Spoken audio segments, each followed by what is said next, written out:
영과 혼 많이 들어는 봤는데 막상 그래서 뭐가 다른 거야? 하고 누가 물어보면 좀 애매하죠? 오늘 우리는 바로 이 미묘하지만 아주 중요한 차이, 그리고 이 둘이 우리 몸과 어떻게 하나의 완벽한 팀을 이루는지 그 비밀을 한번 같이 들여다볼까 해요. 이걸 제대로 이해하는 건요, 그냥 지식 퀴즈 하나 더 맞히는 게 아니에요. 이건 바로 나 자신을 이해하고 또 삶과 죽음을 바라보는 관점 자체를 완전히 바꿀 수 있는 그런 열쇠가 되거든요. 자, 그럼 그 설계도를 함께 열어볼까요? 바로 이 질문이죠. 영과 혼, 진짜 차이가 뭐지? 이 궁금증이 한번 딱 시작되면 꼬리에 꼬리를 물고 질문이 막 이어지잖아요. 그렇다면 내가 죽고 나면 나는 어떻게 되는 거지? 그리고 더 나아가서 이 땅에서 그 이후의 삶을 미리 알고 준비할 수 있을까? 하는 그런 근본적인 고민들 말이에요. 오늘은 성경이라는 거대한 청사진을 한번 쫙 펼쳐놓고 이 질문들에 대한 답을 하나씩 찾아가 보겠습니다. 자, 그럼 먼저 모든 것의 시작점으로 한번 가볼게요. 성경은 인간이 어떻게 만들어졌는지 그 기본 설계도를 아주 명확하게 보여주거든요. 바로 창조의 순간입니다. 이 슬라이드, 이게 바로 모든 것의 시작을 보여주는 핵심 공식이에요. 정말 간단하지 않나요? 하나님께서 흙으로 우리의 몸을 빚으시고 그 코에 하나님의 숨결, 다시 말해 영을 불어넣으시자 비로소 우리가 살아있는 혼, 즉 하나의 완전한 인격체인 사람이 되었다는 거죠. 여기서 진짜 중요한 포인트가 있어요. 영과 혼이 따로따로 만들어져서 몸에 조립된 게 아니라는 사실입니다. 하나님의 영이 닿는 바로 그 순간 나라는 인격, 즉 혼이 생명을 얻고 탐생한 거예요. 시작부터 그냥 하나였던 거죠. 바로 이 창세기 2장 7절 말씀이 그 설계도의 원본이라고 할 수 있습니다. 여기서 생명이라는 단어, 히브리어 원어로는 네페시 하야라고 하는데 이걸 직역하면 말이죠, 살아있는 혼 또는 살아있는 존재라는 뜻이에요. 그러니까 물질인 흙, 즉 몸과 비물질인 하나님의 생기, 즉 영이 결합해서 나라는 살아있는 인격체, 혼이 탄생했다는 겁니다. 영과 혼은 처음부터 분리할 수 없는 완벽하게 통합된 하나의 존재로 시작되었다는 것. 이게 바로 인간을 이해하는 첫 단추입니다. 자, 그럼 이제부터 아마 가장 궁금해하실 부분일 텐데요. 이 둘의 역할이 구체적으로 어떻게 다른지 영과 혼의 개념을 각각 좀 더 깊이 파고들어 보겠습니다. 먼저 영부터 볼까요? 성경에서 영, 헬라어로는 푸뉴마라고 하거든요. 이건 우리 존재의 가장 깊은 중심부, 그러니까 하나님이랑 다이렉트로 연결되는 그런 영적인 통로라고 생각하시면 딱 맞아요. 마치 하나님의 주파수에 맞춰진 안테나처럼 말이죠. 하나님 자신이 영이시기 때문에 우리가 그분을 인격적으로 만나고 그분의 생명을 받아들이는 지점이 바로 이 영인 겁니다. 이 로마서 말씀이 영의 역할을 아주 생생하게 보여주죠. 하나님의 영이신 성령께서 다른 곳이 아닌 바로 우리의 영에게 직접 속삭이시면서 너는 내 자녀야 라고 확증해 주신다는 거예요.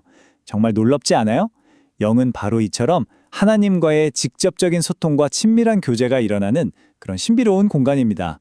그럼 혼은 뭘까요? 혼은 헬라어로 푸시케라고 해요. 어디서 들어본 것 같지 않으세요? 맞아요. 심리학을 뜻하는 psychology가 바로 이 단어에서 나온 거거든요.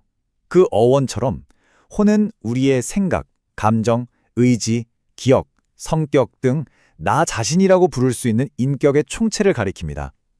그래서 성경은 때로 혼이라는 단어를 복잡하게 생각할 필요 없이 그냥 사람, 그 자체, 목숨 또는 자기 자신이라는 의미로 폭넓게 사용하기도 해요. 자, 이 표를 보시면 둘의 역할 차이가 한눈에 싹 들어오실 거예요. 왼쪽의 영이 하나님을 향해 열린 안테나, 즉 하나님을 감지하고 만나는 영적인 중심부라면 오른쪽의 혼은 그 영을 통해 받은 신호와 세상의 경험을 종합해서 생각하고 느끼고 선택하는 나라는 인격의 관제탑과 같아요. 내 삶의 모든 기쁨과 슬픔, 상처와 소망이 기록되고 처리되는 곳이 바로 우리의 혼인 거죠. 이 히브리서 말씀을 보고 어떤 분들은 그럼 영하고 혼은 칼로 자르듯이 나눌 수 있는 건가? 하고 오해하시기도 해요. 근데 이 구절의 진짜 의미는 그런 물리적인 분리가 아닙니다.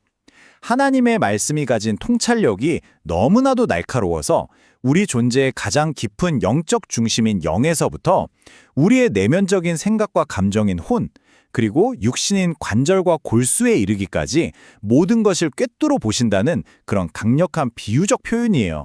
그래서 다시 한번 강조하지만 영, 혼, 몸을 무슨 레고 블록처럼 각각 따로따로 생각하는 건 성경적인 관점이랑은 좀 거리가 있어요. 이 셋은 서로 뗄 수 없이 얽혀서 한 사람이라는 교향곡을 연주합니다. 비유하자면 영은 하나님과 연결된 우리 존재의 지휘자고요. 혼은 그 지휘에 따라 반응하는 생각과 감정, 선택이라는 악기들이고, 몸은 그 악기들이 연주하는 소리가 세상에 울려 퍼지는 무대라고 할 수 있는 거죠. 이 셋은 분리할 수 없는 완벽한 하나입니다. 자, 이렇게 영, 혼, 몸이 하나로 연결된 우리 존재에 대해서 이해하고 나니까 자연스럽게 다음 질문으로 넘어가게 되죠. 그렇다면 우리가 죽으면 이 영과 혼은 대체 어떻게 되는 걸까? 성경이 보여주는 죽음 이후의 여정은 크게 3단계로 볼 수 있어요. 첫째, 죽음의 순간. 우리의 육체는 그것이 왔던 곳, 즉 흙으로 돌아가 잠시 쉬게 됩니다. 둘째, 그 직후. 우리의 비물질적인 본질, 그러니까 의식과 인격을 담고 있는 영과 혼은 육신을 떠나서 그것을 주신 하나님께로 돌아가요. 그리고 마지막으로 마지막 날이 오면 우리는 썩지 않을 새로운 몸을 입고 부활해서 영, 혼, 몸이 다시 하나가 된 온전한 존재로 회복될 것을 소망하며 기다리게 되는 거죠.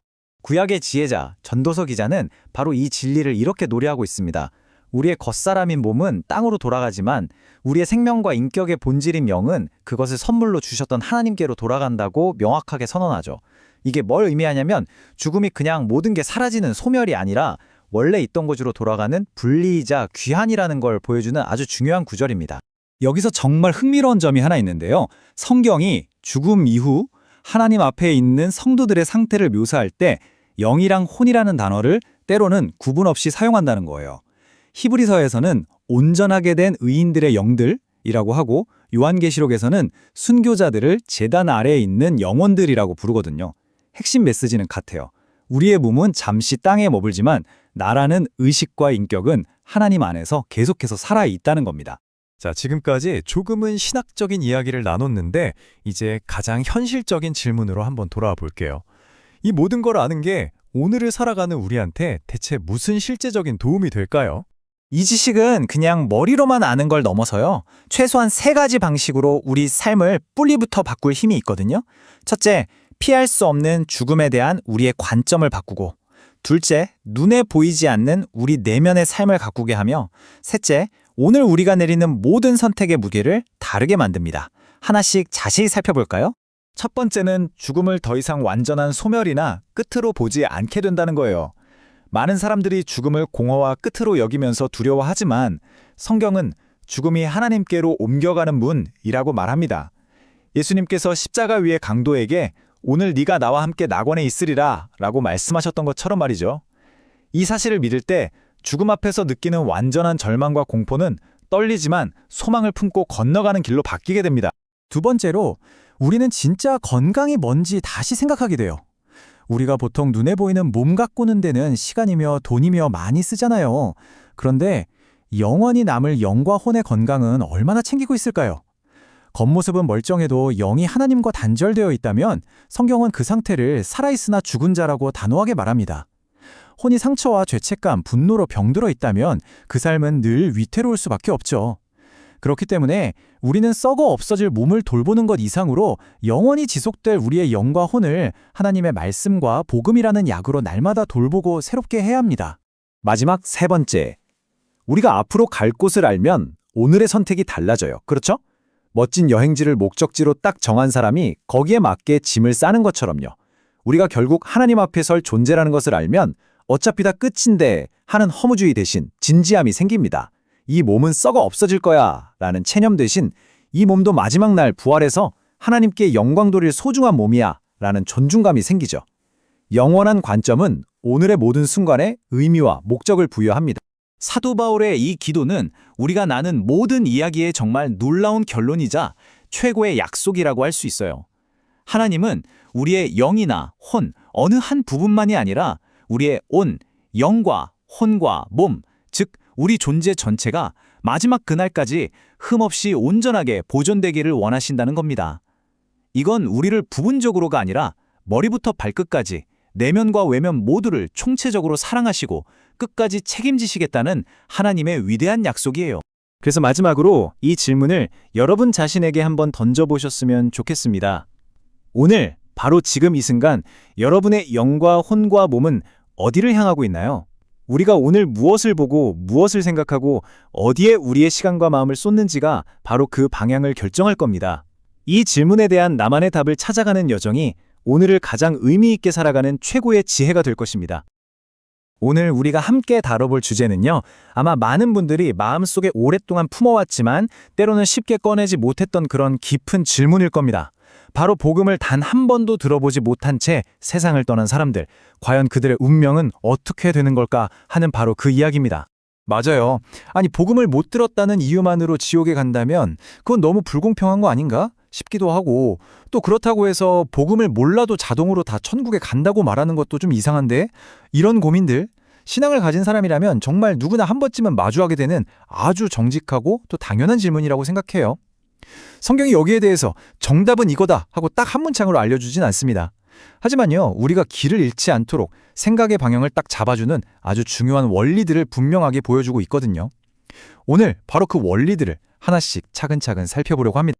그래서 오늘은요, 천국 간다 혹은 지옥 간다 이렇게 성급하게 결론을 내리기보다는 성경이 제시하는 몇 가지 중요한 원리들 위에서 이 문제를 깊이 있게 한번 생각해 보려고 해요.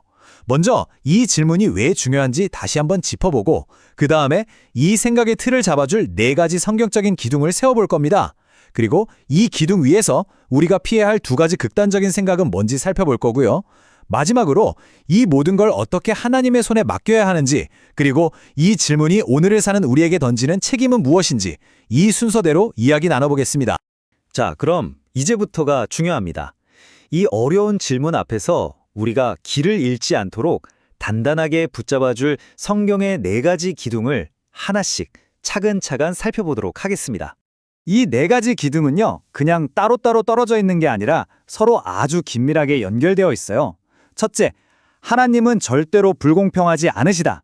둘째, 모든 사람은 어떤 형태로든 하나님에 대한 빛을 받는다. 셋째, 구원은 오직 예수 그리스도를 통해서만 가능하다. 그리고 넷째, 심판은 각 사람이 받은 바로 그 빛의 근거에서 이루어진다. 이 4가지 원칙입니다. 자, 그럼 첫 번째 기둥부터 한번 자세히 들여다볼까요? 가장 중요하고 사실 이 모든 논의의 출발점이 되는 첫 번째 기둥입니다. 이건 바로 하나님의 성품에 대한 건데요. 다른 무엇보다도 하나님은 절대적으로 공의롭고 공평하신 분이라는 사실입니다. 그분은 결코 부당하게, 억울하게 일하지 않으세요. 만약 우리가 이 대전제를 놓치게 되면 이 질문에 대한 답을 찾으려고 하면 할수록 아마 더 깊은 혼란에 빠지게 될 겁니다. 소돔과 고모라가 멸망할 거라는 소식을 들었을 때 아브라함이 하나님께 이렇게 말하죠. 온 땅을 심판하시는 이가 공의를 행하실 것이 아니니까? 이게 그냥 따지는 말이 아니에요. 오히려 이건 하나님, 당신은 온 세상을 심판하시는 분이시니 결코 불의를 행하실 리가 없는 분이시죠. 저는 그걸 믿습니다. 라는 깊은 신뢰가 담긴 고백에 가깝습니다. 성경 시편 145편 17절에서도 똑같이 말하거든요. 여호와는 그의 모든 행위에 의로우시며 그의 모든 일에 은혜로우시도다. 그러니까 하나님은 절대로 너는 운이 없었네? 하면서 아무에게나 심판을 내리시는 그런 분이 아니라는 것. 이게 바로 우리의 첫 번째 확신이 되어야 합니다. 자, 두 번째 기둥으로 넘어가 보겠습니다. 이건 바로 그 누구도 완전한 어둠 속에 그냥 버려지지 않는다는 사실입니다. 성경은 분명히 하나님께서 모든 사람에게 어떤 방식으로든 자기 자신을 드러내신다고 가르칩니다. 다시 말해 아무런 정보도 어떤 힌트도 없는 그런 깜깜한 상태에서 심판받는 사람은 아무도 없다는 거죠. 여기서 우리가 계시라는 개념을 2가지로 나눠서 이해하면 아주 좋습니다. 첫 번째는 모든 사람이 받는 일만 계시예요.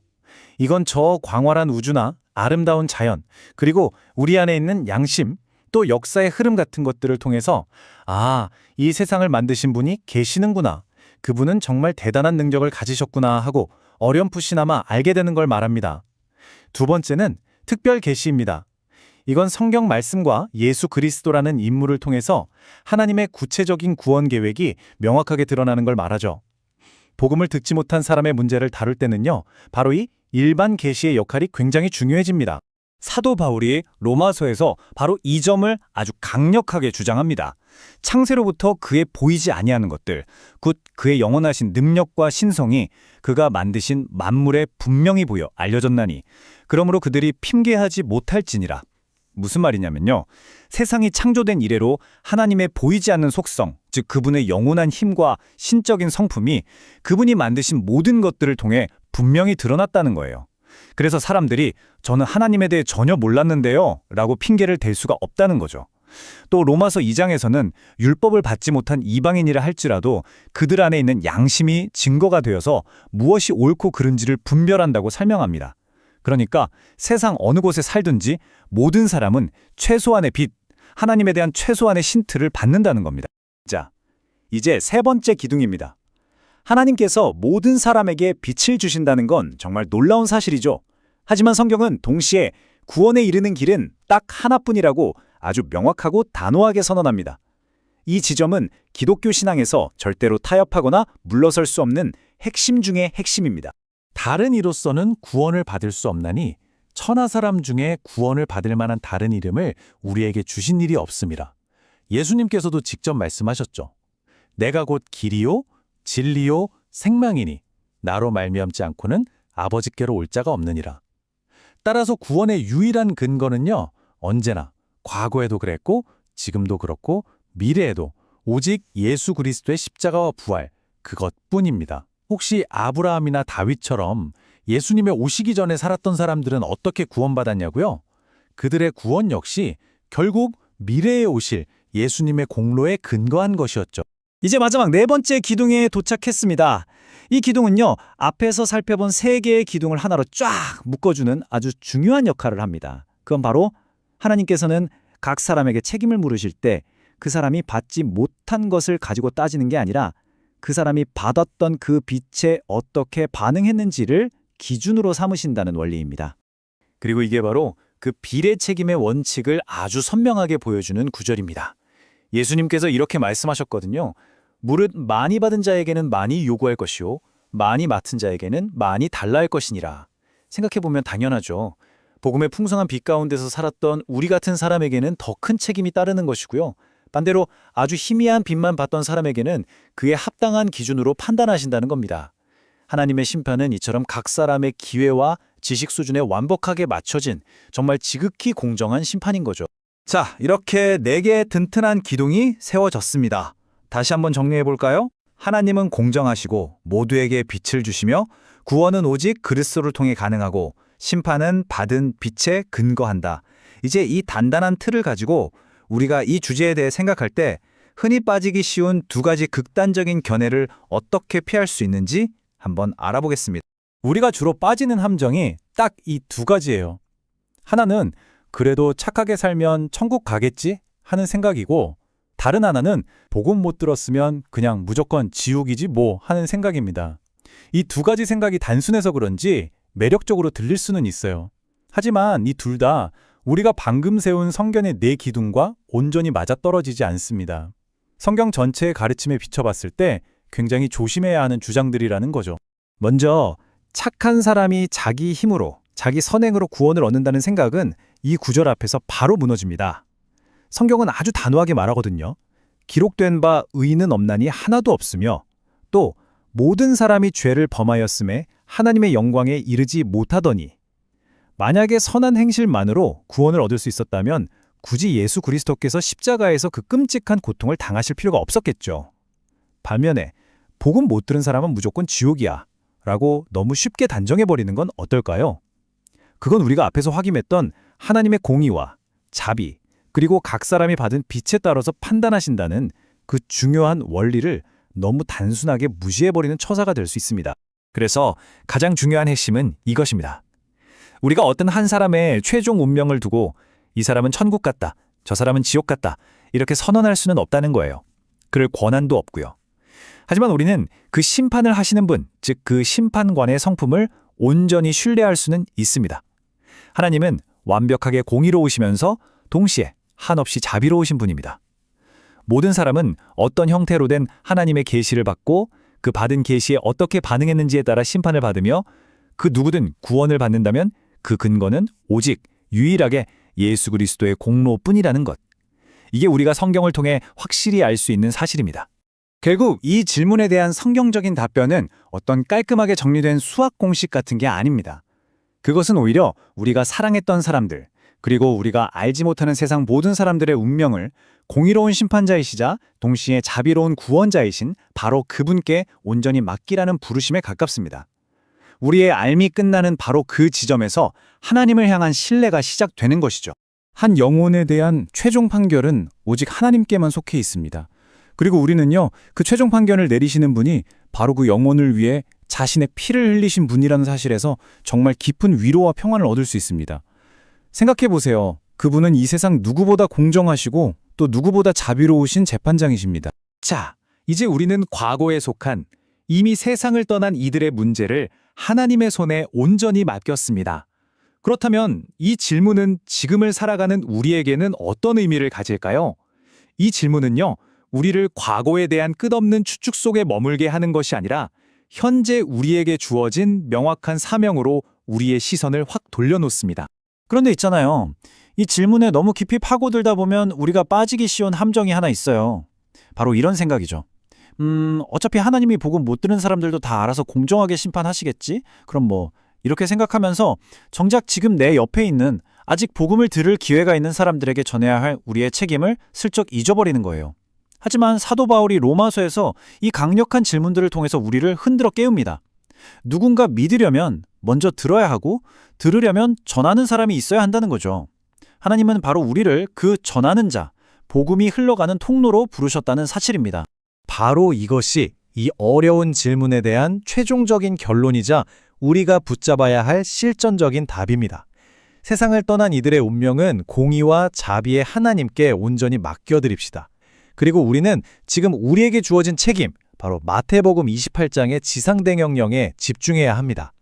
우리의 초점은 이미 끝나버린 과거가 아니라 아직 기회가 남아있는 현재, 이 복음의 기쁜 소식을 듣고 반응할 수 있는 바로 그 살아있는 사람들에게로 향해야 하는 것입니다.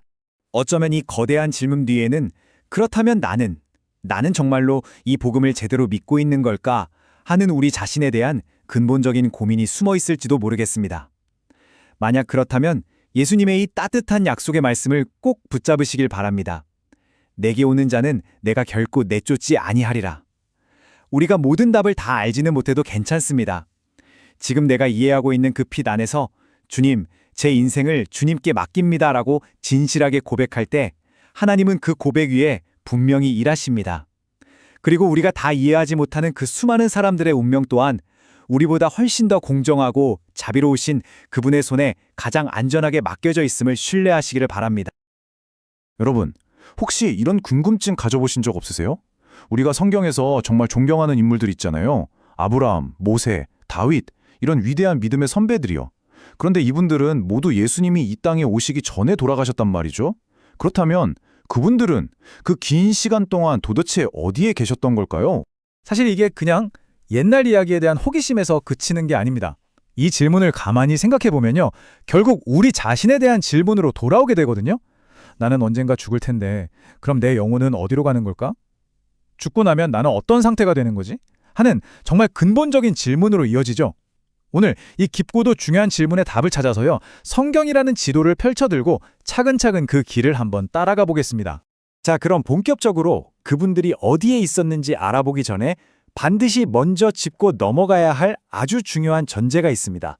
그건 바로 그분들이 어떻게 구원을 받았는가 하는 문제, 즉 구원의 유일한 원리에 대한 이야기입니다. 이 부분이 오늘 이야기의 가장 핵심적인 출발점인데요. 뭐냐면 하나님께 구약 사람들을 위한 플랜 A가 있고 신약 시대를 사는 우리를 위한 플랜 B가 따로 있는 게 아니라는 겁니다. 하나님의 구원 계획은 처음부터 단 하나였고요. 그 위대한 이야기의 주인공은 언제나 오직 예수 그리스도 한 분이셨습니다. 이 말씀 정말 놀랍지 않나요? 예수님의 십자가가 시간을 뛰어넘는 힘을 가졌다는 걸 보여주는 구절이거든요. 그 효력이 미래 세대뿐만 아니라 시간을 거슬러 올라가서 과거에 살았던 사람들, 그러니까 예수님보다 먼저 살았던 이들의 죄까지도 해결했다는 뜻입니다. 정말 십자가는 인류 역사의 정중앙에 서서 과거와 미래의 모든 문제를 해결하는 유일한 열쇠인 셈이죠. 자, 이 그림을 보시면 그 원리가 한눈에 쏙 들어올 겁니다.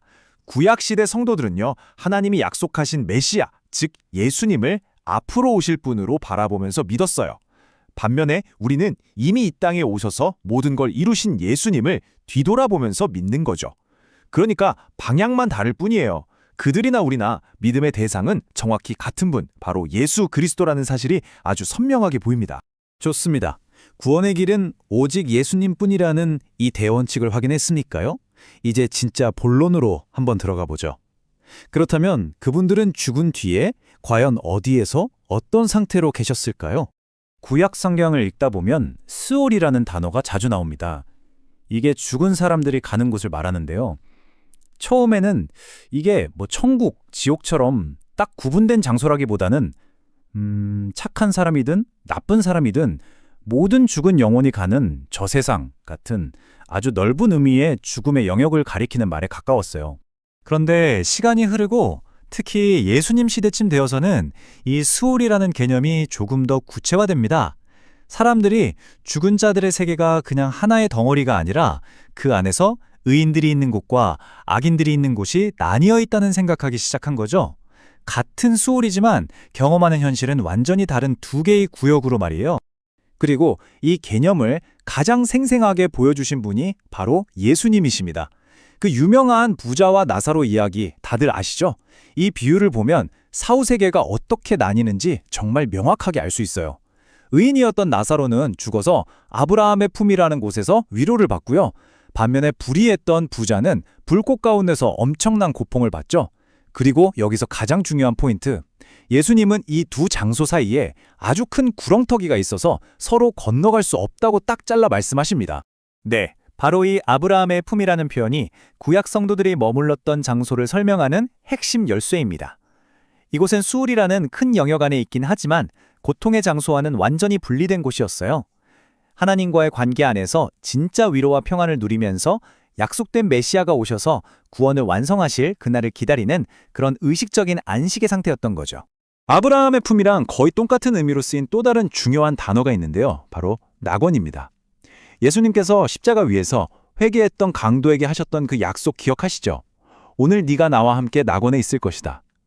인생의 마지막 순간 가장 절망적인 자리에서 들었던 이 한마디가 그에게는 영원한 희망이 된 겁니다. 그럼 아브라함의 품하고 예수님이 말씀하신 낙원은 다른 곳일까요? 아니요. 대부분의 신학자들은 이 두 단어가 표현만 다르지 본질적으로는 같은 곳을 가리킨다고 봅니다. 바로 하나님 안에서 안식을 누리는 복된 대기 장소 말이죠.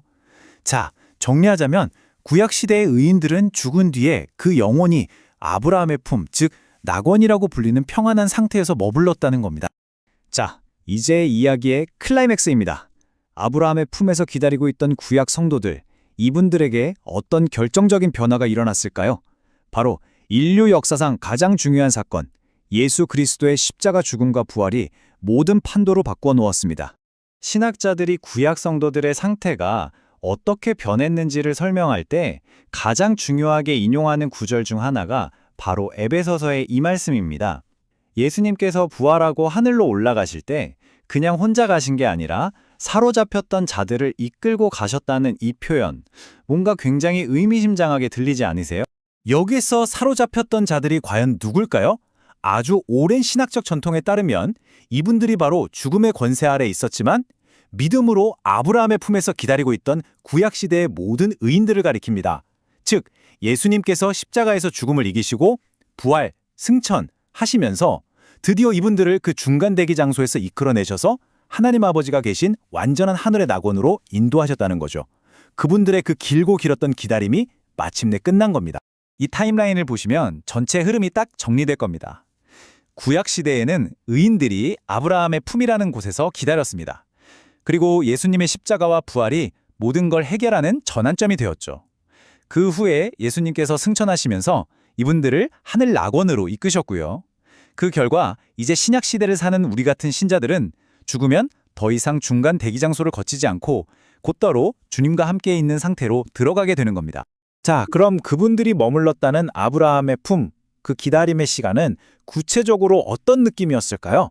잠시 그분들의 존재 상태에 대해서 조금만 더 깊이 들어가 보죠. 이 지점에서 흔히 영혼 수면설이라는 질문이 나오곤 해요. 사람이 죽으면 마지막 부활의 날까지 아무것도 느끼거나 생각하지 못하는 깊은 잠에 빠지는 건 아닐까 하는 생각이죠. 과연 성경은 여기에 대해 뭐라고 말할까요? 이 표를 보시면 두 관점이 비교가 되는데요.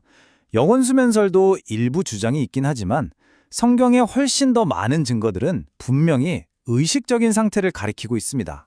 아까 말씀드린 부자와 나사로 비유만 다시 떠올려봐도 그래요.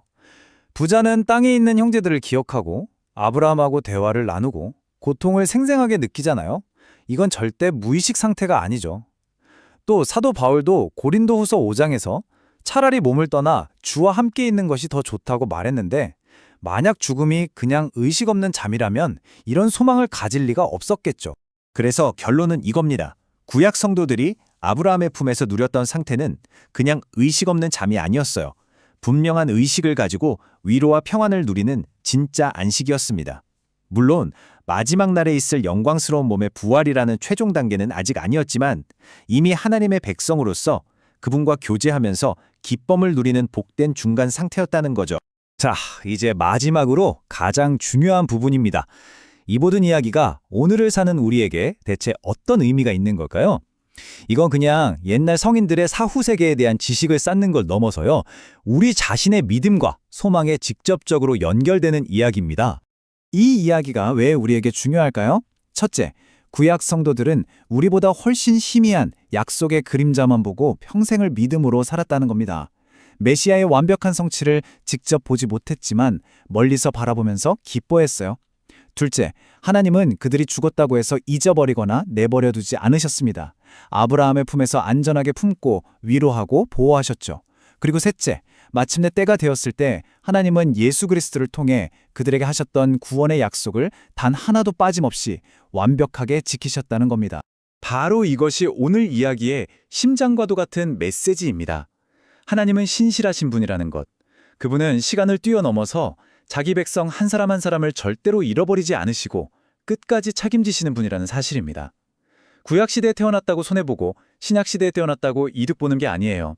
하나님의 완벽한 계획 안에서 그분의 모든 백성은 공평하고 완전하게 돌보심을 받습니다. 오늘 긴 설명을 한 문장으로 요약해드리겠습니다. 구약의 의인들은 아브라함의 품이라는 곳에서 기다리다가 예수님의 부활 후에 그리스도와 함께 하늘 낙원으로 옮겨졌습니다.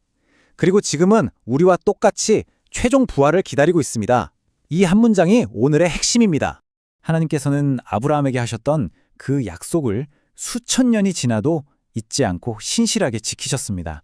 바로 그 동일한 구원의 약속이 오늘 우리에게도 주어져 있습니다. 우리 역시 구약의 성도들처럼 아직 완성된 하나님 나라를 두 눈으로 보지는 못했죠. 하지만 믿음으로 그 나라를 바라보며 이 땅을 살아가고 있습니다. 그 신실하신 하나님을 믿기에 여러분은 오늘 그 약속을 어떻게 붙들며 살아가고 계신가요? 사람의 영혼은 죽지 않는다. 이 말 우리에게 정말 익숙하고 또 당연하게 들리죠. 영화에서도 책에서도 또 많은 설교에서도 그렇게 배우곤 합니다. 그런데요, 만약에 이 불멸의 영혼이라는 개념이 사실 우리가 생각하는 성경이 아니라 전혀 다른 곳에서 온 것이라면 어떠시겠어요? 오늘 우리가 너무나 당연하게 믿어왔던 이 생각의 진짜 뿌리를 성경 본문을 통해서 함께 차근차근 파헤쳐보겠습니다.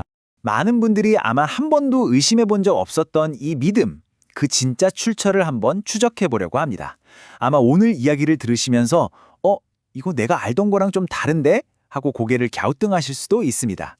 하지만 바로 그 지점에서부터 진짜 흥미로운 탐구가 시작되는 법이죠. 첫 번째로 우리가 너무나 당연하게 생각하는 이 불멸의 영혼이라는 개념, 이게 도대체 어디서부터 온 건지 그 기원부터 한번 거슬러 올라가 보겠습니다. 아마 대부분의 사람들이 생각하는 출처와는 조금 다를 수 있습니다. 이 표를 보시면 정말 흥미로운 지점이 보입니다. 우리가 흔히 생각하는 개념은 바로 이 왼쪽, 플라톤으로 대표되는 그리스 철학의 관점이에요. 고귀하고 영원한 영혼이 수준 낮은 육체라는 감옥에 일시적으로 갇혀 있다는 생각이죠. 그래서 죽음은 슬픈 게 아니라 오히려 영원히 감옥에서 풀려나 자유를 찾는 해방이라고 봤습니다. 꽤 익숙한 이야기죠? 반면에 오른쪽을 보세요.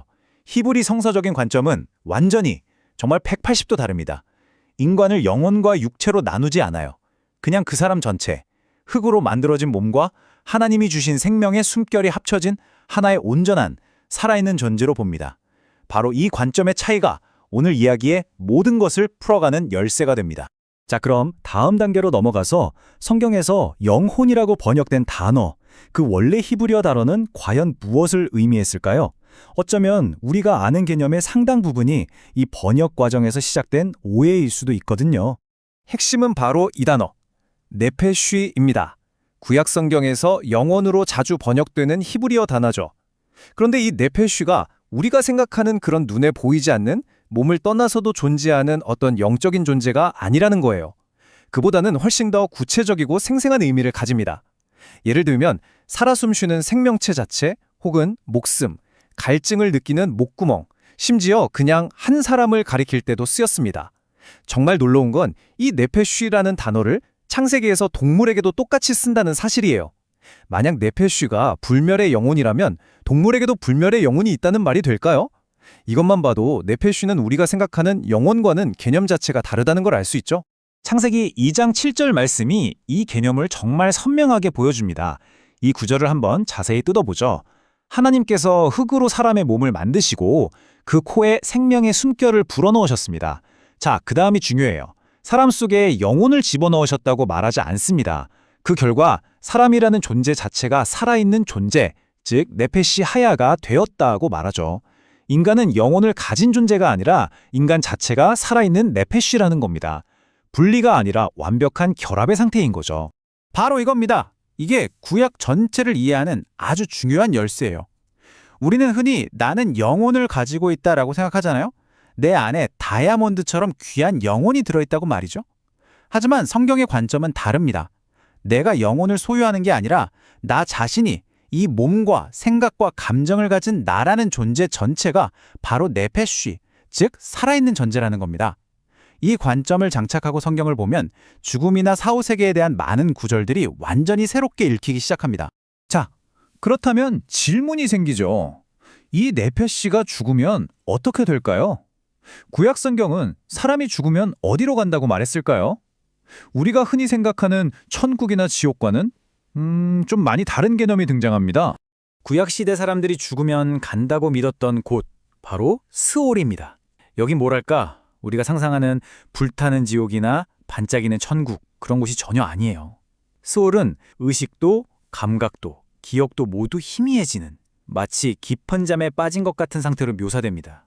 모든 생명력이 사라진 조용하고 어두운 그림자들의 땅, 그게 바로 스올입니다. 스올의 특징들을 보면 이게 왜 영혼 불멸 사상과 다른지 더 명확해져요. 첫째, 의인이든 악인이든 구별 없이 모두가 가는 곳이에요. 둘째, 어둡고 조용한 곳이죠. 어떤 활동도, 소리도 없는 침묵의 세계입니다. 그리고 가장 결정적인 건 하나님을 찬양하거나 그분과 교제하는 살아있는 관계가 완전히 멈춘 상태로 묘사된다는 점입니다.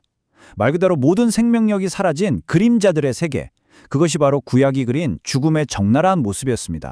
시편 6편 5절은 수월의 분위기를 정말 적나라하게 보여주죠. 살아있을 때 하나님과 맺었던 그 역동적이고 생생한 관계가 죽음과 함께 뚝 끊어지는 듯한 깊은 단절감, 그 안타까움을 표현하고 있는 겁니다. 수월에서 주께 감사할 자 누구리이까? 이 한 문장의 탄식은 그곳이 의식적인 활동이나 기쁨, 감사가 거의 없는 완전한 침묵의 영역임을 아주 강하게 암시합니다. 그렇다면 이런 의문이 들 수밖에 없죠. 성경은 왜 불멸의 영혼이라는 어찌 보면 위로가 될 수도 있는 개념을 굳이 말하지 않았을까요? 성경이 진짜로 중요하게 여겼던 건 대체 뭐였을까요? 사실 죽음 너머에도 영원히 사는 영혼이 있다는 생각만큼 큰 위안을 주는 게 또 있을까요? 그런데 왜 히브리 성경은 의도적으로 이 개념을 피한 것처럼 보일까요? 여기에는 아주 중요하고 또 깊은 신학적인 이유들이 숨어 있습니다. 함께 하나씩 살펴보시죠. 성경이 침묵한 데에는 이런 깊은 의도가 있었던 겁니다. 첫째, 성경의 관심사는 죽음 이후의 세계가 아니라 바로 지금 이 땅에서의 삶이었어요. 하나님과 언약을 맺고 어떻게 살아갈 것인가가 훨씬 더 중요한 문제였죠. 둘째, 오직 하나님만이 스스로 영원하시고 불멸하시는 분이라는 점을 강조하기 위해서였습니다. 인간의 생명은 원래부터 불멸하는 권리가 아니라 하나님이 주셨다가 거둬가실 수 있는 선물이라는 거죠. 셋째, 당시 주변 나라들에 만연했던 죽은 조상을 숭배하거나 영혼을 불러내 점을 치는 이교도적인 풍습을 철저하게 막기 위함이었습니다. 그리고 마지막으로 어쩌면 가장 중요한 이유인데요. 이 모든 것은 영혼의 불멸이 아니라 훨씬 더 크고 놀라운 소망, 바로 몸의 부활을 이야기하기 위한 큰 그림이었던 거죠. 네, 바로 이겁니다. 성경이 죽음이라는 인류의 가장 큰 문제에 대해 내놓는 최종적인 대답. 그건 우리 안에 있는 불멸성이 아니라 전적으로 하나님의 권능에 의한 새로운 시작, 바로 부활입니다. 구약 후반부인 다니엘서 12장 2절에 이르면 우리는 성경의 소망이 엄청나게 역동적으로 변하는 걸 보게 됩니다. 더 이상 스올의 침묵에 머물지 않아요. 딴의 티끌 가운데에서 자는 자들을 하나님이 직접 깨우신다고 말합니다. 죽음이 끝이 아니라 하나님의 강력한 개입으로 다시 시작되는 사건이 되는 겁니다. 희미했던 스올의 그림자가 서서히 걷히고 부활이라는 완전히 새로운 차원의 소망이 동트기 시작하는 거죠. 이 두 가지 소망은 출발점부터가 완전히 다른 겁니다. 왼쪽의 불멸에 대한 소망은 그 근거가 우리 인간 안에 있어요. 내 영혼은 원래 죽지 않아 라는 인간의 내재적인 특성에 기대는 거죠. 그래서 몸은 버려도 된다고 생각하기 쉽습니다. 하지만 오른쪽, 부활에 대한 소망은요, 그 근거가 전적으로 우리밖에 있습니다. 바로 죽은 자를 살리시는 하나님의 능력에 있죠. 이건 내 힘이 아니라 하나님의 약속을 믿는 겁니다. 그리고 몸을 버리는 게 아니라 몸을 포함한 나의 전인격이 완전히 새롭게 회복되는 것을 소망하는 훨씬 더 온전하고 총체적인 희망입니다. 결국 성경은 우리에게 질문의 종류 자체를 바꾸라고 요구하는 것 같아요. 내 영혼은 원래부터 불멸인가? 아닌가? 같은 철학적인 질문에서 벗어나서 나의 생명과 소망은 과연 누구에게 달려 있는가? 라는 관계의 질문으로 우리의 시선을 옮기게 만드는 거죠. 그리고 신약 성경은 마침내 그 질문에 대한 궁극적인 답을 한 인물에게서 찾습니다. 바로 예수 그리스도죠. 구약 시대에 희미하게 떠오르던 부활의 소망이 예수님의 십자가와 부활을 통해 눈부신 현실이 된 겁니다. 예수님은 직접 선포하십니다. 나는 부활이요, 생명이다. 우리의 희망이 우리 자신의 어떤 속성이나 불멸성이 아니라 바로 우리 밖에 서 계신 그분 자신이라는 엄청난 선언입니다. 그래서 오늘 이 이야기의 마지막 질문은 이것입니다. 우리의 초점을 내 영혼은 불멸인가? 라는 내 안의 속성에 대한 질문에서 나는 부활이요 생명이신 그분과 연결되어 있는가? 라는 관계에 대한 질문으로 옮겨보는 것은 어떨까요? 성경이 말하는 영원한 생명은 우리가 원래 가지고 태어나는 것이 아니라 부활이요 생명이신 그분과의 연결, 그 관계를 통해 우리에게 주어지는 놀라운 선물이기 때문입니다. 인간은 하나님의 형상대로 만들어졌다. 아마 다들 한 번쯤은 들어보셨을 법한 말이죠. 그런데 솔직히 이게 무슨 뜻이냐고 누가 물어보면 명확하게 설명하기가 쉽지만은 않습니다. 너무 익숙해서 오히려 그 의미를 깊이 생각해 본 적이 없거나 아니면 뭔가 너무 뜬구름 잡는 얘기처럼 들리기도 하고요. 그래서 오늘 우리 존재의 가장 핵심적인 질문과 맞닿아 있는 이 하나님의 형상이라는 개념에 대해서 한번 제대로 파헤쳐 보려고 합니다. 네, 바로 이 질문이죠. 그래서 그게 정확히 무슨 뜻인데요? 이게 정말로 우리의 생김새가 하나님을 닮았다는 걸까요? 아니면 우리가 가진 어떤 특별한 능력이나 성품을 말하는 걸까요? 이 질문을 던지는 것 그 자체가 모든 것의 시작입니다. 왜냐하면 이 질문은 결국 나는 누구인가? 내 인생의 가치는 어디에서 오는가? 라는 우리 삶의 가장 근본적인 질문으로 이어지기 때문이죠. 자, 지금부터 함께 그 답을 찾아가 보겠습니다. 오늘은 이렇게 4단계를 따라가면서 하나님의 형상이라는 개념의 지도를 한번 그려볼 겁니다. 먼저 모든 이야기의 시작점이죠. 성경의 첫 장에서 그 단서를 찾아볼 거고요. 거기서 발견한 걸 토대로 3가지 핵심 의미를 깊이 파헤쳐 볼 겁니다. 그리고 아주 중요한 질문, 왜 현실에 우리는 이렇게 불완전한지, 그 깨어진 모습이 어떻게 회복될 수 있는지 알아본 뒤에 마지막으로 이 모든 이야기가 오늘을 살아가는 바로 나에게 어떤 의미인지 구체적으로 연결해 보겠습니다. 자, 그럼 첫 번째 단계부터 시작해 볼까요? 모든 중요한 질문의 답은 종종 가장 처음으로 돌아갔을 때 발견되곤 하잖아요. 하나님의 형상이라는 이 중요한 개념 역시 성경의 첫 페이지, 바로 창조 이야기의 중심에서 그 실마리를 찾을 수 있습니다. 바로 이 구절입니다. 성경에서 하나님의 형상이라는 말이 처음으로 그리고 가장 결정적으로 등장하는 장면이죠. 여기서 정말 중요한 점은요, 2가지 표현이 마치 한 묶음처럼 딱 붙어서 나온다는 거예요. 첫 번째는 우리의 형상과 모양대로 만들자는 선언, 그리고 2번째는 그 말이 끝나자마자 바로 이어지는 모든 것을 다스리게 하자는 사명. 성경은 처음부터 형상과 다스림을 분리할 수 없는 하나의 개념으로 우리에게 제시하고 있는 겁니다. 네, 바로 이거예요. 방금 본 창세기 9절에서 우리는 하나님의 형상에 대한 핵심 정의를 뽑아낼 수 있습니다. 이건 단순히 외모가 닮았다는 그런 차원의 이야기가 아니에요. 성경에 말하는 하나님의 형상이란 첫째, 하나님을 닮은 존재라는 의미, 그리고 둘째, 하나님을 대신해서 이 세상을 다스리는 대표자라는 신분, 이 두 가지가 합쳐진 개념이라는 거죠. 그렇다면 이 닮음과 대표라는 두 개의 큰 기둥은 구체적으로 무엇을 의미할까요? 이제부터 더 깊이 한번 들어가 보겠습니다. 자, 그럼 이제 하나님의 형상이라는 개념의 껍질을 벗겨내고 그 안에 담긴 세 가지 핵심 의미를 구체적으로 한번 살펴볼게요. 바로 이 부분이 어쩌면 추상적으로 들릴 수 있는 신학적인 개념을 우리의 실제 삶으로 가져오는 가장 중요한 다리가 될 겁니다. 첫 번째 의미는 바로 관계를 맺는 능력입니다. 이 부분이 정말 흥미로운데요. 성경에 나타난 하나님은 생각하고 말씀하고 사랑하고 또 기뻐하시는 한마디로 인격적인 분이시잖아요. 그렇기 때문에 그분의 형상대로 우리가 지음받았다는 건 우리 인간 역시 단순한 생물학적 존재를 넘어서서 하나님과 인격적인 관계를 맺도록 설계되었다는 뜻입니다. 하나님을 머리로 알 수 있고 마음으로 사랑할 수 있으며 또 기도를 통해 소통하고 교제할 수 있는 능력, 이것이야말로 다른 모든 피조물과 우리 인간을 구분짓는 가장 결정적인 특징이라고 할 수 있습니다. 이 전도서 말씀이 그 점을 정말 잘 보여주죠. 왜 우리 인간은 눈에 보이는 것, 물질적인 것만으로는 결코 만족할 수가 없는 걸까요? 왜 항상 무언가 더 근원적이고 영원한 것을 갈망하는 걸까요? 전도서는 그 이유를 하나님께서 우리 마음에 영원을 사모하는 마음을 아예 심어두셨기 때문이라고 말합니다. 결국 우리 안에 있는 이 채워지지 않는 갈증이야말로 우리가 단순한 물질적 존재가 아니라 영원을 향하도록 설계된 하나님과의 관계를 위해 지음받은 존재라는 가장 강력한 증거인 셈이죠. 자, 이제 두 번째 핵심 의미로 넘어가 보겠습니다. 이건 정말 강력한 그림이니까 한번 상상해 보세요. 고대의 강력한 왕들은요, 자신이 정복한 영토 곳곳에 자신의 모습을 본뜬 조각상, 다시 말해 자신의 형상을 세우는 관습이 있었습니다. 그 조각상은 그냥 멋으로 세워놓는 장식품이 아니었어요. 왕이 직접 그곳에 없더라도 그 형상을 보는 모든 사람은 이 땅은 아무개 왕이 다스리는 영역이구나 라는 사실을 아주 분명하게 알 수 있었죠. 다시 말해 그 형상은 왕의 권위와 통치를 대리하고 선포하는 역할을 했던 겁니다. 바로 이것입니다. 하나님은 차가운 돌이나 번쩍이는 금으로 된 조각상 대신에 살아 숨쉬고 생각하며 사랑할 수 있는 사람을, 바로 우리를 당신의 형상으로 이 땅에 세우셨습니다. 우리가 이 땅에 존재하는 이유 자체가 하나님의 대리인, 즉 대리 통치자로서 그분의 뜻을 이 땅에 이루기 위함이라는 거죠. 여기서 정말 중요한 건 이 통치가 폭력적이고 이기적인 지배가 아니라는 점입니다. 창조주의 신 하나님의 스타일의 통치란 혼돈의 질서를 부여하고 황량함을 아름다움으로 가꾸고 파괴를 돌봄으로 바꾸는 것이거든요.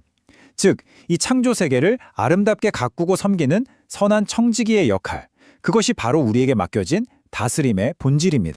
세 번째 의미는 신약 성경으로 넘어오면 더 선명해집니다. 에베소서와 골로새서의 이 구절들을 보면 하나님의 형상이 구체적으로 어떤 능력들을 포함하는지 엿볼 수 있는데요. 그것은 바로 하나님과 진리를 알 수 있는 지식이라는 이성적인 능력, 또 옳고 그름을 분별하고 선을 선택할 수 있는 의로움이라는 도덕적인 능력, 그리고 우리 존재가 창조주를 향하도록 방향이 맞춰져 있는 거룩함이라는 영적인 능력을 포함합니다. 이 모든 것이 우리 안에 심겨진 하나님의 형상의 아주 중요한 요소들입니다. 여기서 잠깐 많은 분들이 흔히 하시는 오해 하나를 짚고 넘어가야겠습니다. 하나님의 형상이라는 게 혹시 우리의 신체적인 모습을 의미하는 걸까요? 성경은 요한복음 4장 24절에서 하나님은 영이시다 라고 분명하게 선언합니다. 즉, 하나님은 우리처럼 팔다리가 있는 육체를 가진 분이 아니라는 뜻이죠. 따라서 하나님의 형상은 우리의 외모가 아니라 앞에서 쭉 살펴봤던 인격, 관계 맺는 능력, 도덕성 같은 우리의 비물질적인 속성을 가리키는 것으로 이해하는 것이 맞습니다. 자, 지금까지 하나님의 형상이 얼마나 놀랍고 존귀한 개념인지 살펴봤습니다. 그런데 바로 이 지점에서 우리는 아주 현실적인 질문과 마주하게 되죠.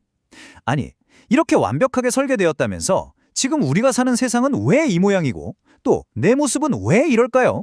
바로 이 질문입니다. 우리 자신을 봐도 그렇잖아요. 선한 것을 원하면서도 악한 일을 하고, 사랑하기를 원하면서도 미워합니다. 인류의 역사를 보면 위대한 문명을 이룩했지만 동시에 끔찍한 전쟁과 착취, 불의로 얼룩져 있죠. 이 거대한 모순을 어떻게 설명해야 할까요? 하나님의 형상이라는 개념이 그냥 현실과는 동떨어진 아름다운 이상일 뿐일까요? 아닙니다. 성경은 이 문제에 대해서도 아주 분명하게 설명합니다.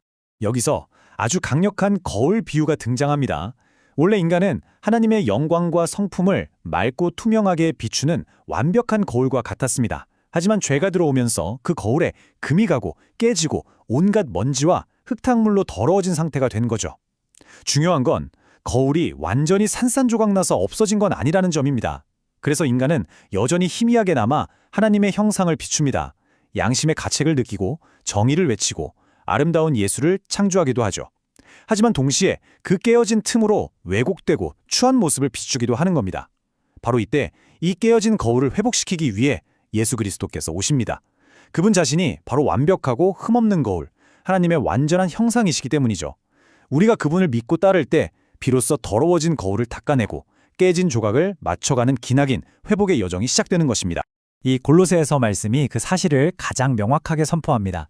예수님이야말로 우리가 본받아야 할 하나님의 형상의 완전한 원형, 완벽한 청사진이라는 것이죠. 이것이 바로 우리가 믿는 신앙생활의 본질입니다. 성령께서 우리 안에서 일하시면서 우리의 깨어진 생각과 왜곡된 가치관을 바꾸어 가십니다. 죄와 싸울 힘을 주시고 사랑과 기쁨, 평화와 같은 아름다운 성품의 열매를 맺게 하시죠. 이 모든 과정이 바로 깨어진 하나님의 형상이 온전하게 회복되어가는 위대한 여정인 것입니다. 자, 이제 마지막 순서입니다. 지금까지 살펴본 이 모든 내용들이 오늘을 살아가는 나와 당신에게 구체적으로 어떤 의미가 있을까요?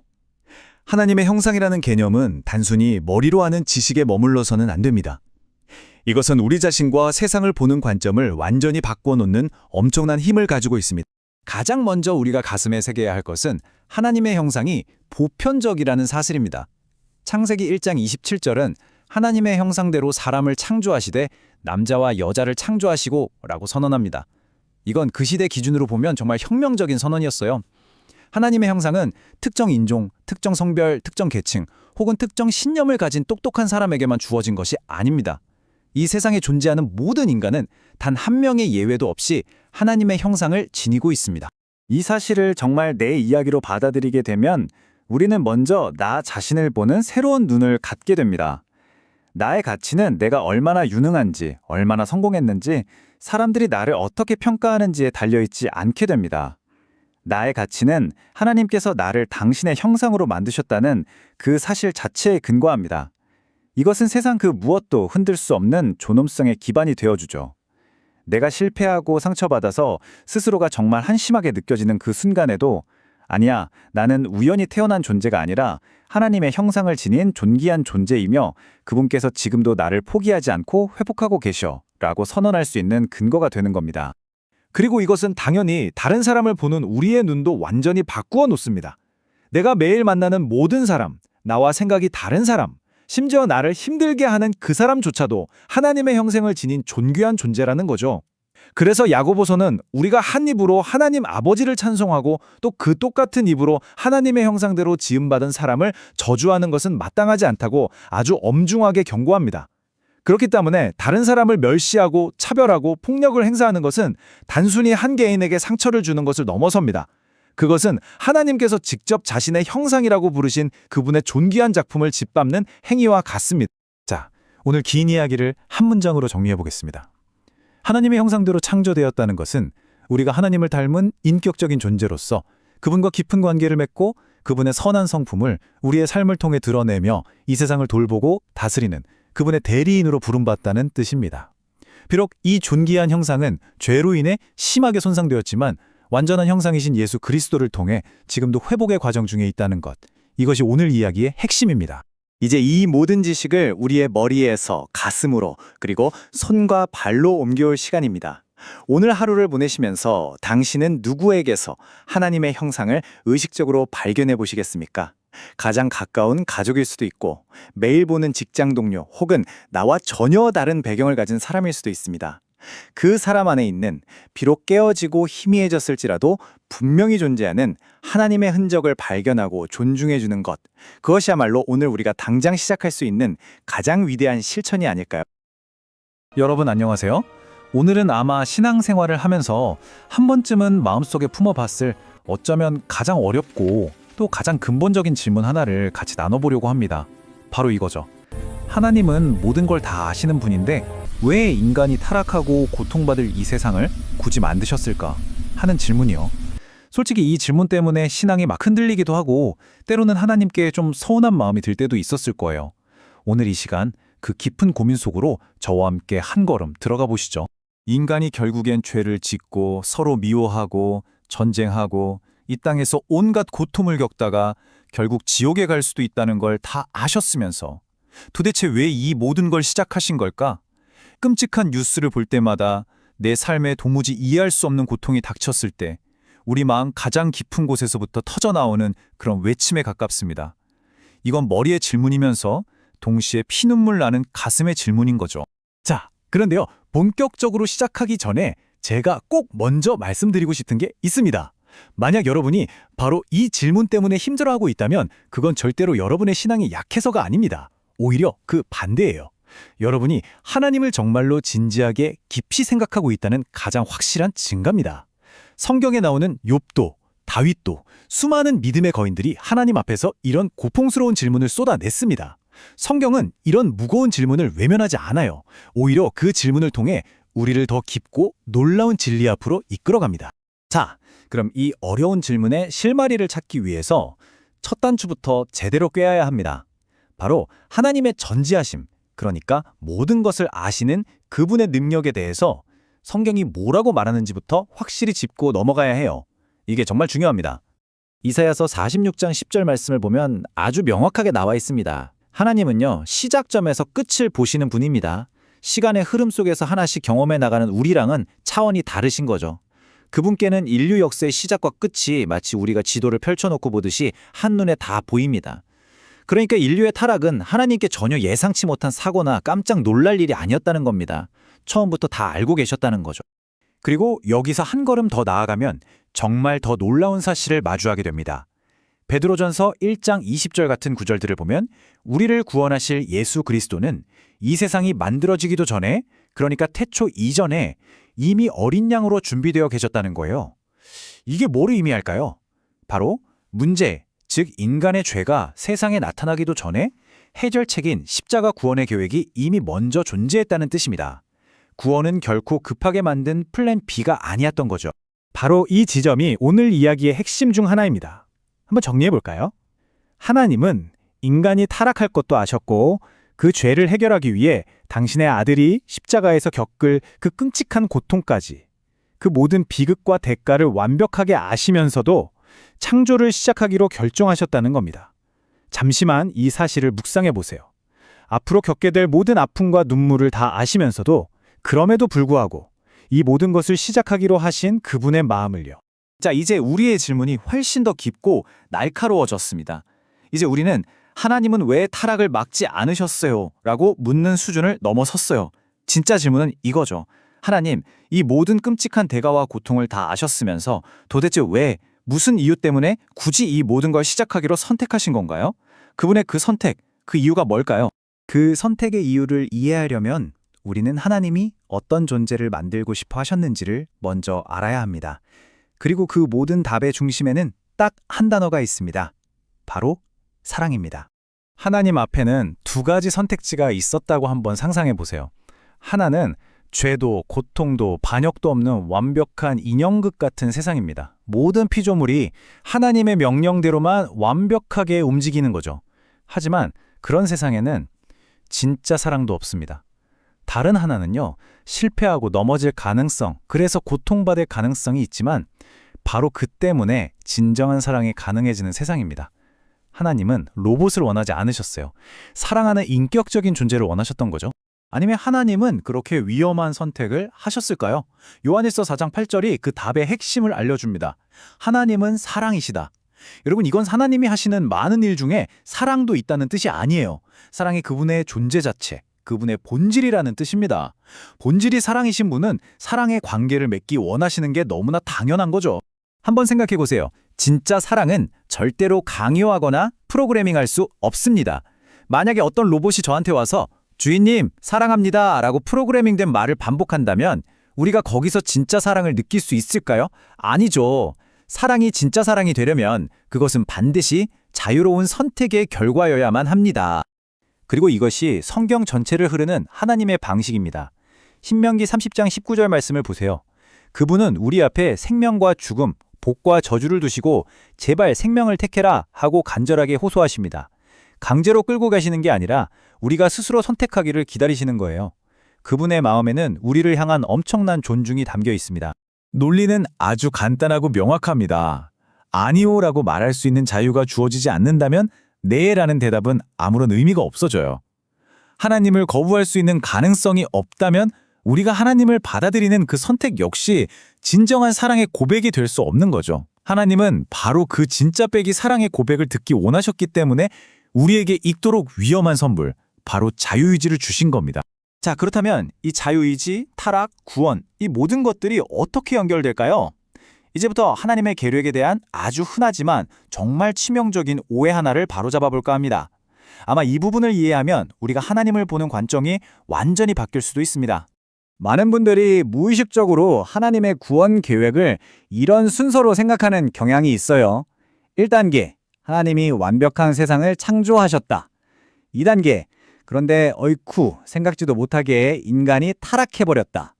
3단계, 그래서 하나님이 당황해서 부랴부랴 이 문제를 수습하기 위한 긴급 대책, 플랜 B로 십자가를 만드셨다. 뭐 이런 식이죠. 그런데요, 성경이 우리에게 들려주는 이야기는 이 순서를 완전히 180도 뒤집어 버립니다. 하나님의 계획은 결코 어떤 사건에 대한 사후 반응이 아니었어요. 훨씬 더 거대하고 놀라운 계획이었습니다. 성경이 보여주는 진짜 순서는 이렇습니다. 이게 바로 성경이 보여주는 진짜 타임라인입니다. 놀랍지 않나요? 창조 이전에 영원 속에서 구원의 계획, 즉 십자가가 먼저 수립됩니다. 그 다음에 창조가 있고요. 그 후에 타락이 일어나고 마침내 그 계획의 절정인 십자가가 역사 속에서 실제로 이루어지는 겁니다. 다시 말해서 십자가는 창조의 땜질 처방이 아니라 창조의 전제 조건이었던 셈이죠. 이건 그냥 제가 만들어낸 해석이 아닙니다. 베드로전서 1장 20절이 명확하게 증언하고 있어요. 예수님은 세상이 창조되기 전부터 이미 우리를 위해 예비되신 분이라는 겁니다. 하나님의 계획은 우리의 시간 개념을 초월할 정도로 거대하고 모든 것을 앞서가는 선제적인 계획이었습니다. 그렇기 때문에 하나님이 창조를 시작하실 때 그분이 보셨던 그림은 그냥 실패와 비극으로 끝나는 이야기가 아니었어요. 그분은 창조에서 시작해서 인간의 타락을 거쳐 십자가의 구속을 통해 마침내 영광스러운 완성에 이르는 이 거대한 서사 전체를 처음부터 보고 계셨던 겁니다. 하나님은 이 모든 고통과 대가를 치르고서라도 얻을 만한 가치가 있는 그 영광스러운 결말을 이미 알고 계셨던 거죠. 로마서 5장 8절은 이런 하나님의 주도적인 사랑을 정말 압축적으로 보여주는 말씀입니다. 하나님은 우리가 착해지거나 뭔가 자격이 생기기를 기다렸다가 사랑하신 게 아니에요. 우리가 아직 죄인일 때, 하나님 보시기에 반역자이고 원수 같았을 때, 바로 그때 우리를 위해 아들을 죽음에 내어주심으로 자신의 사랑이 얼마나 절대적이고 무조건적인지를 그냥 도장을 꽝 찍어서 확증해 보이셨다는 겁니다. 그분은 우리의 실패를 아셨고 그 실패를 덮고도 남을 사랑을 미리 준비해 놓으셨습니다. 하지만 이쯤 되면 또 다른 질문이 마음속에서 스멀스멀 올라옵니다. 네, 알겠습니다. 하나님의 큰 그림이 있다는 건 이제 알겠어요. 그런데요, 그 과정에 있는 나는요? 나의 이 고통은요? 이 모든 고통을 겪을 만큼 그 마지막이 정말 가치가 있는 건가요? 살다 보면 정말 너무 힘들어서 마음 깊은 곳에서 이런 외침이 터져 나올 때가 있죠. 아, 이럴 거면 차라리 태어나지 않았더라면 더 좋았을 텐데. 이 지긋지긋한 상처와 죄책감 없이 그냥 존재하지 않는 편이 더 나았을지 모른다는 생각. 성경의 욥도 그 극심한 고통 속에서 자기 생일을 저주하면서 똑같은 마음을 토로했습니다. 하나님은 이런 정직한 탄식을 결코 꾸짖거나 외면하지 않으세요. 그 고통을 누구보다 잘 아시고 공감하시죠. 하지만 동시에 하나님은 우리의 좁은 시야를 넘어서는 대답을 가지고 계십니다. 지금 우리가 겪는 고통 너머에 있는 우리가 아직은 보지 못하는 그 전체 그림을 보고 계시기 때문입니다. 로마서 8장 18절 말씀이 바로 그 하나님의 관점을 우리에게 살짝 보여줍니다. 이 말씀은 지금 힘든 건 별거 아니니까 그냥 참아 라는 식의 값싼 위로가 절대 아닙니다. 오히려 그 반대예요. 네가 지금 느끼는 그 고통의 무게가 얼마나 무겁고 현실적인지 내가 안다. 그러나 내가 너를 위해 준비한 저 영광의 무게는 그 고통의 무게를 완전히 압도하고도 남을 만큼 비교조차 할 수 없을 만큼 훨씬 더 크고 무겁다는 약속입니다. 이것은 고통에 대한 무시가 아니라 영광에 대한 장엄한 약속인 거죠. 그리고 여기에는 정말 놀라운 역설이 숨어 있습니다. 바로 인류의 타락이라는 가장 큰 비극과 그로 인한 십자가 사건을 통해서 우리가 다른 어떤 방법으로도 결코 알 수 없었을 하나님의 성품과 그 사랑의 깊이를 비로소 알게 되었다는 사실입니다. 우리의 가장 어두운 실패가 하나님의 가장 위대한 자기 계시의 무대가 된 셈이죠. 한번 생각해 보세요. 우리는 십자가를 통해서 죄를 얼마나 미워하시는지 그분의 불타는 듯한 거룩하심을 보게 됩니다. 그런데 동시에 그런 죄인들을 끝까지 포기하지 않으시는 그분의 믿을 수 없는 인내와 오래 참으심을 봅니다. 그리고 마침내 원수된 우리를 위해 자기 목숨을 내어주시는 우리의 상상력으로는 도저히 가늠할 수 없는 그 사랑의 깊이와 넓이를 보게 됩니다. 이 모든 것은 완벽하기만 한 타락하지 않은 세상에서는 결코 이토록 선명하게 드러날 수 없었던 하나님의 진짜 모습입니다. 이 차이는 정말 엄청난 겁니다. 만약에 인류가 한 번도 타락하지 않았다면 우리는 하나님을 그냥 참 좋으신 창조주 정도로만 알았을 거예요. 물론 그것도 위대한 지식이지만요. 하지만 지금 타락과 구속을 경험한 우리는 하나님을 나 같은 죄인을 위해 죽으신 나의 구원자, 나의 구주로 고백하게 되었습니다. 창조주와 피조물이라는 관계를 넘어서 구원자와 구원받은 자라는 훨씬 더 깊고 인격적이고 친밀한 관계로 들어서게 된 거죠. 자, 이제 이 거대하고 우주적인 계획을 우리 각자의 삶, 가장 개인적인 차원으로 한번 가져와 보겠습니다. 이 모든 이야기가 오늘을 살아가는 바로 나 한 사람에게는 대체 어떤 의미가 있는 걸까요? 거대한 인류의 타락 이야기 속에는 사실 이 작지만 가장 중요한 개인적인 질문이 숨어 있습니다. 좋습니다. 인류 전체 이야기는 그렇다고 쳐요. 그런데 하나님은 바로 내가 이렇게 연약하고 수없이 넘어지고 망가질 것도 다 아셨을 거잖아요. 그런데 왜 굳이 나라는 존재를 만드셨을까요? 시편 139편 16절은 이 질문에 대한 놀랍도록 따뜻하고 친밀한 대답을 우리에게 들려줍니다. 하나님은 당신의 형체가 만들어지기도 전에 어머니 뱃속에서 점과 같았을 때부터 당신을 보셨습니다. 당신의 인생에 정해진 기쁨의 날들과 슬픔의 날들, 성공의 날들과 처절한 실패의 날들을 당신이 이 땅에서 단 하루도 살기 전에 이미 그분의 책에 다 기록해 놓으셨다는 겁니다. 당신의 모든 것을 아시고도 하나님은 그래도 나는 너를 원한다고 당신은 선택하셨다는 뜻입니다. 그래서 핵심은 바로 이것입니다. 하나님이 당신을 창조하신 이유는 당신의 실패 목록을 만들어서 정지하기 위함이 절대로 아닙니다. 오히려 그 실패와 상처, 그 눈물까지도 소중한 재료로 사용하셔서 당신을 그분의 사랑받는 자녀로 그리스도를 닮은 모습으로 다시 빚어가시기 위함입니다. 당신의 인생 이야기는 실패의 이야기가 아니라 결국에는 구속과 회복의 이야기가 되도록 처음부터 계획된 것입니다. 로마서 8장 28절의 약속은 바로 이런 의미에서 우리에게 큰 위로를 줍니다. 여기서 말하는 모든 것에는 우리의 성공과 좋은 일뿐만 아니라 우리의 끔찍한 실수, 부끄러운 방황, 아픈 눈물과 상처까지도 예외 없이 모두 포함됩니다.